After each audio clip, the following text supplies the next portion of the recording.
wasn't on the depth chart. What's his situation right now? I think it's still to be determined.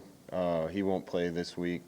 Don't see him being a part of our plans in the immediate future, and the farther out future, we'll have to determine that based on some circumstances. Is he with you right now? He's not a part of the team right now going into this week.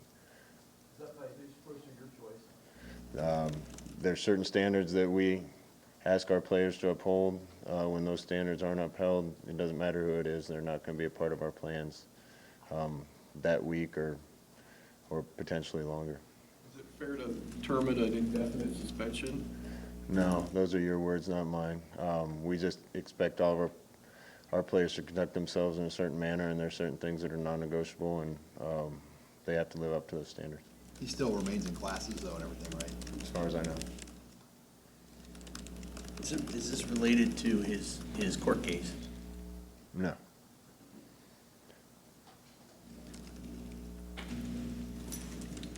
Did he practice Tuesday or Wednesday at all, or is he not practicing? He hasn't practiced last week, didn't practice today, but let's move on to football here. What about the backups behind him? How's the depth look there running back right now? Depth is getting a little sparse there, but the guys have been practicing hard. Obviously, Dedrick Mills is doing a good job. Wyatt Mazur should be back this week. He had a minor concussion and was out. He's back and healthy and good to go. Ramir Johnson still has a couple games to play in. Brody Belt, some other guys are there, and they're all getting reps this week. Is Ramir definitely a 4-game? I think you've said he is, but could it change if you really needed him? Yeah, I think it could change if circumstances change.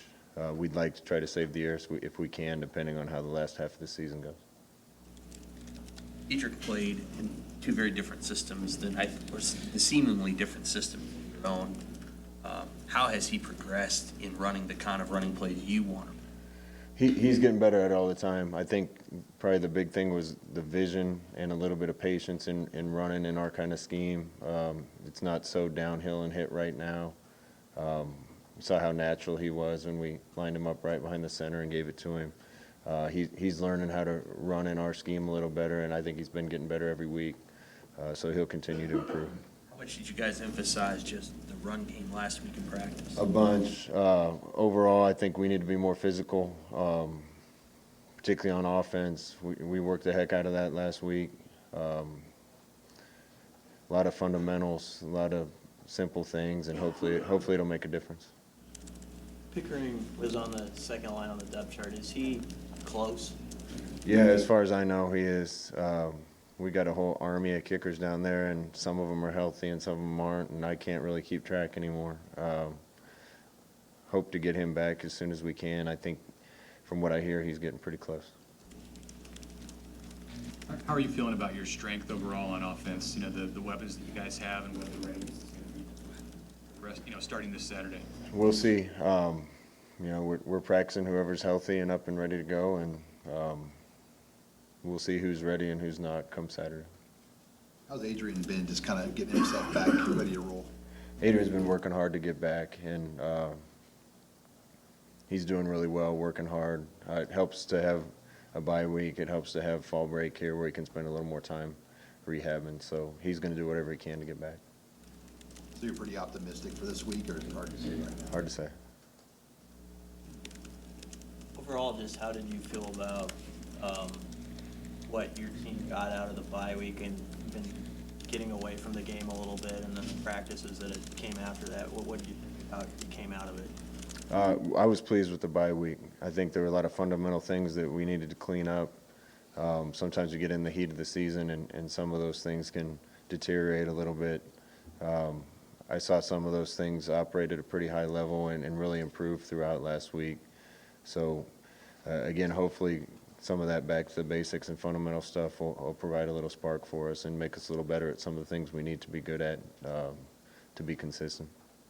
How much of a balance is there when you've got guys that have been banged up and missing time and you're trying to clean up details and your missing guys have played a lot also. Yeah, obviously we miss the reps with the guys that aren't able to practice, but you know, the flip side of that is there's some young guys that got a lot of run last week in some of those practices, and those guys need to continue to improve and get reps so they can be more physical, play with better technique, and do all the little things right. What did Noah's practice, a week of practice look like, and where would you like to see him make a jump? Yeah, I thought all things considered, Noah played pretty well at Minnesota. Couple mistakes and one or two plays here and there, but it's hard to find a quarterback who plays a perfect game. I thought he came in and did a really good job. Guys did good things around him, just not often enough, not consistent enough. And but we feel really good about Noah and where he is and his ability to run our offense. I know it's hard to throw freshmen into the trenches, but you mentioned Ben Hart and Piper last week, or how close are they to being usable, or do you think they could be? Yeah, you guys keep asking me. We're going to play guys when they're ready. All those young guys keep improving. One thing you learn about this league pretty quick is this is a grown man's league, and guys have to be ready, and it's probably hard to win in this league, particularly in the trenches with 18 and 19-year-olds. So we're expecting help out of those guys. I think they're really close to helping us. But they're also first-year guys, and we throw them in, you're going to expect some first-game mistakes and first-year mistakes. So we got to be smart as a football team when we use them. But I've been pleased with the progress of several guys, including Piper, Ben Hart, and some other guys. Let's think about your offensive line. Where can it start? Like, what's the first thing you want to see take a step forward? We just got to be a little more consistent. We got to get on guys and move them instead of just occupying. There haven't been a lot of mental breakdowns. It's just been technique-related, finishing blocks, maybe being a little more physical and nasty up front so that we can count on the holes being there a little more often. Obviously, pass pro has to get a little bit better. There's been times we've had good time to throw and other times when I wouldn't want to be quarterback back there. So we went back to work on all those things this week, and I'm excited about the progress they made. Can you teach physical and nasty, or is that we got to recruit it, or how do you do it? You can teach it some. I think Lou Holt said it. If a dog won't bite when it's a pup, it probably won't bite when it's grown. And there's some truth to that too. And I think as a team, it's got to be the culture. It's just got to be what's expected, and it's got to be a standard that's non-negotiable. And we're working toward that, but it doesn't happen overnight.